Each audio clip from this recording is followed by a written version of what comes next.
Hey, everybody. Fascinating chat today as we dive into the world of digital support, tech support, and a smarter approach with Ozmo. Troy, how are you?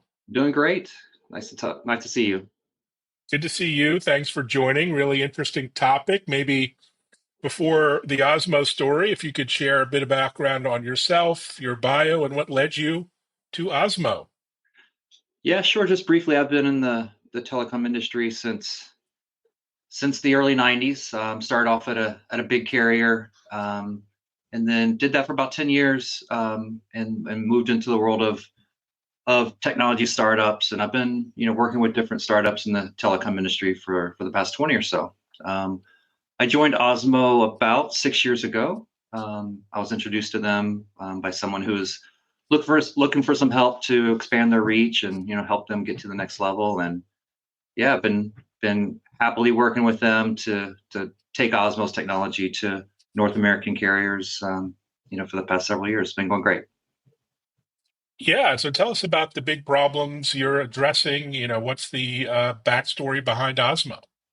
So Osmo was spun off in uh, um, about 7 years ago, with the purpose. Well, I had a particular project with Verizon at the time, and essentially their whole mission is to help um, carriers provide better technical support, and they do that in a couple different ways. One is to help the call center with their support and let agents be able to get answers faster, better answers, final answers to help delight customers. And then the second is helping customers find answers on their own. So going to websites or chatbots or mobile applications, people who don't necessarily want to call into a call center but need help, and helping them find answers along the way. Brilliant. So we've all been personally disappointed with tech support, specifically in telecom over the years, although it seems to be getting better. So how do you help? And what's the secret sauce behind Osmo's platform?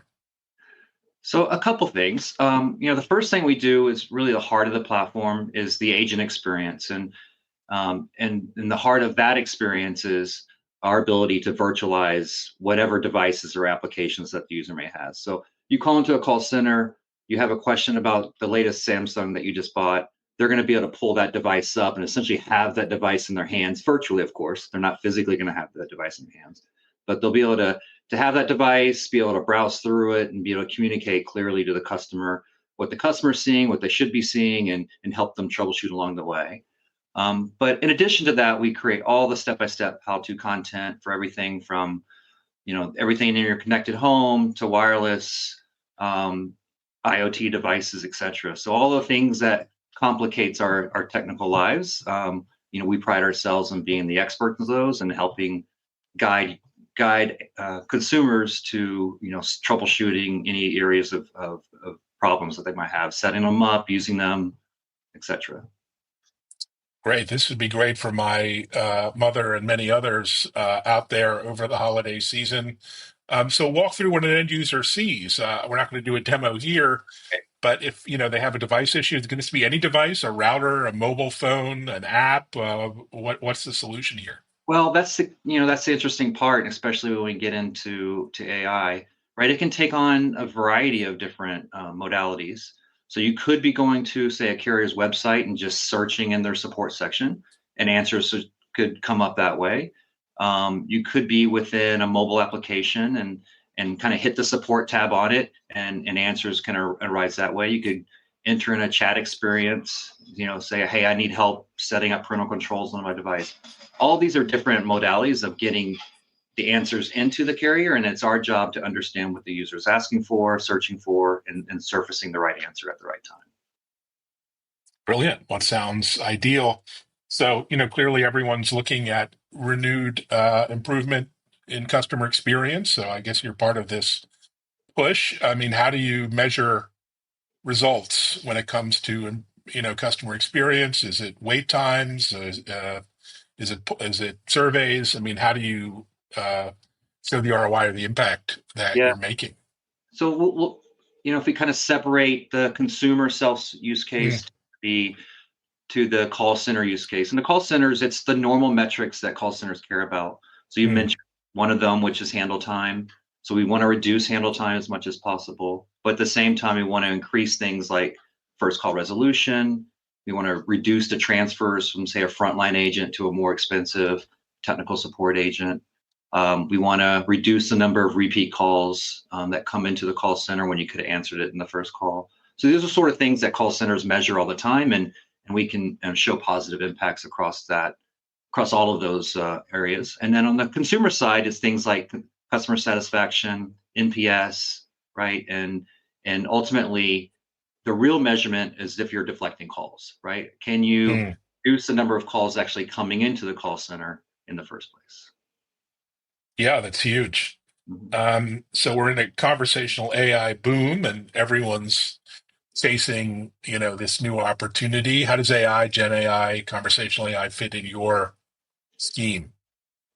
Well, and I put it into essentially two different categories. So the first is discovery, and so we've already have this essentially authoritative source of answers, if you will, that carriers have been trusting us with for many years now. But AI is just another tool to help us discover. So um, you can imagine coming into a chat experience, for example, an AI chat experience, and essentially be able to ask that conversational experience anything you want, right? How do I set up parental controls? Oh, my battery's draining really poorly. It's just not working, whatever the case may be. And AI will do a good job of understanding what the user is asking for. But the key is, and where we come in is, all right, so now you know what their problem is.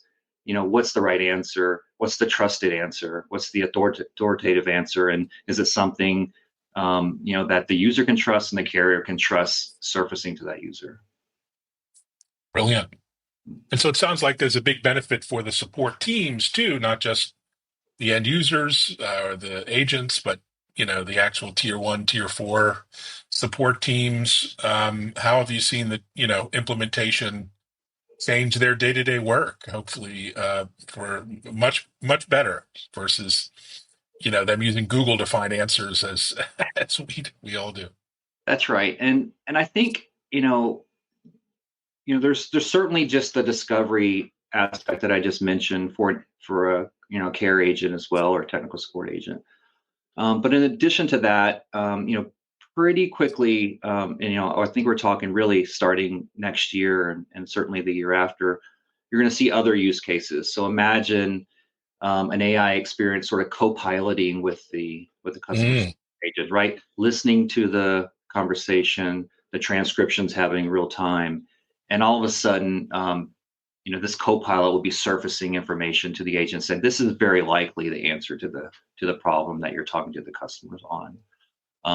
So that co-pilot experience is something that I would expect soon. And in addition to, you can think about things like sentiment analysis, right? Hey, certainly the call center agent, at least in a voice call, would probably have a good idea how things are going. But in a chat experience, maybe not, right? And they may not be quite aware of what sort of sentiment challenges may be going on, and AI can certainly help that as well.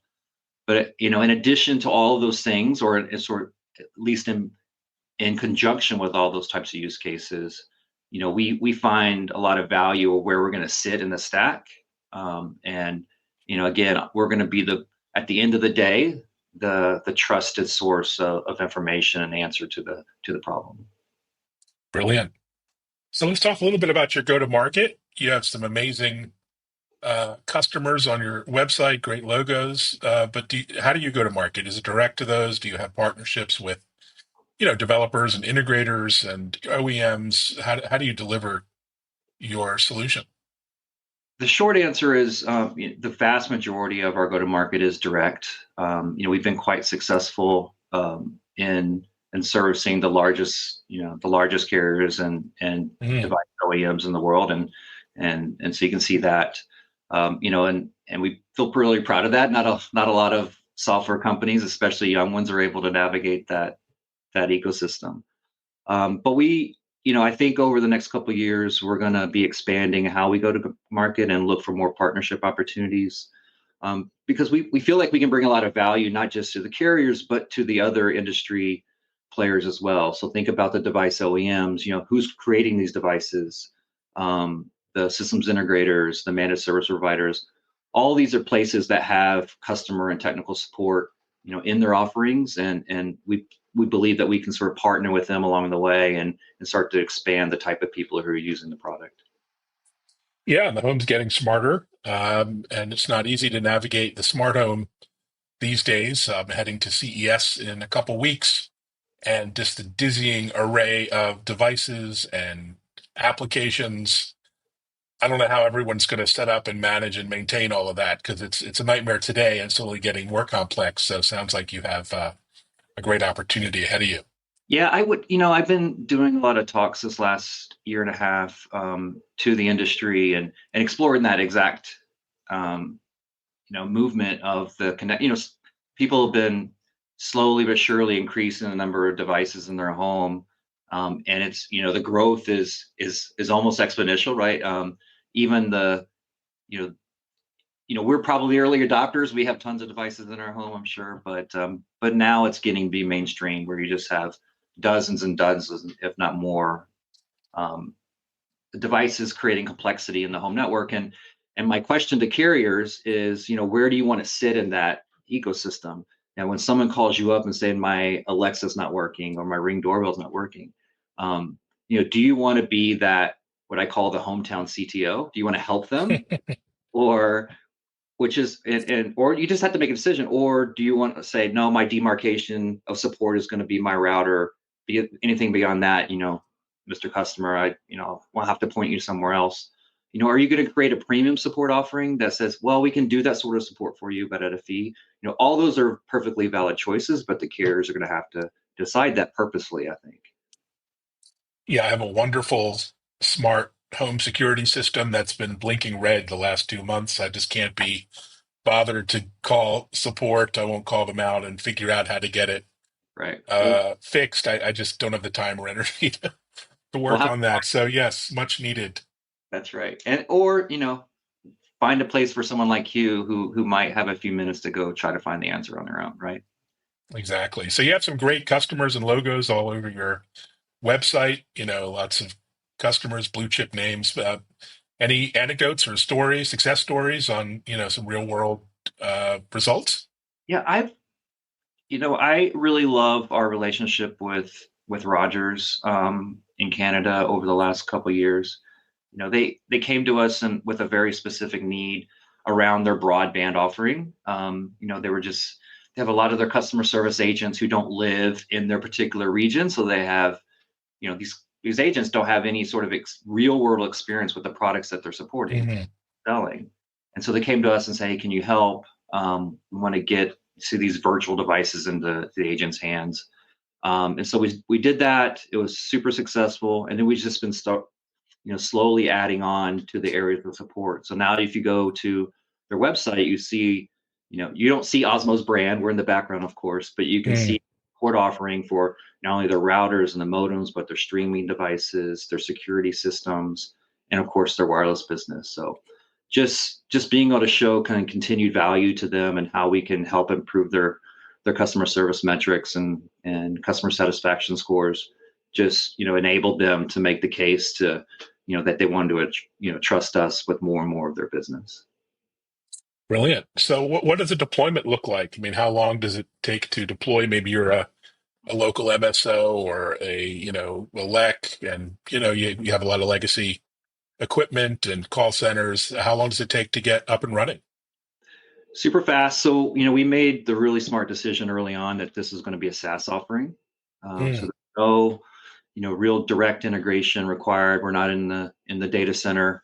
We'll do some quick authentication so that their customer service agents can get access to the platform, through SSO and other mechanisms. And we do some quick branding, but that's, we can get someone up and running in just a couple weeks. wow. Yeah. Well, you and I both know, and that's pretty fast in this industry. There's There's usually some other things. common, Yeah. Usually other things holding us up beyond the technology, right there. right, Yeah. for sure. So heading into 2025, it's going to be a busy year. What are you guys excited about in particular? And where are you? There's Mobile World Congress coming up. There's CES, lots of industry events, get-togethers. What's on your radar? We're certainly investing in AI, as a lot of companies are, so that's probably no surprise. But we want to make sure that, as the industry puts together, their desired tech stack for AI solutions, that we find our place in that. I think that's super important for us in 2025.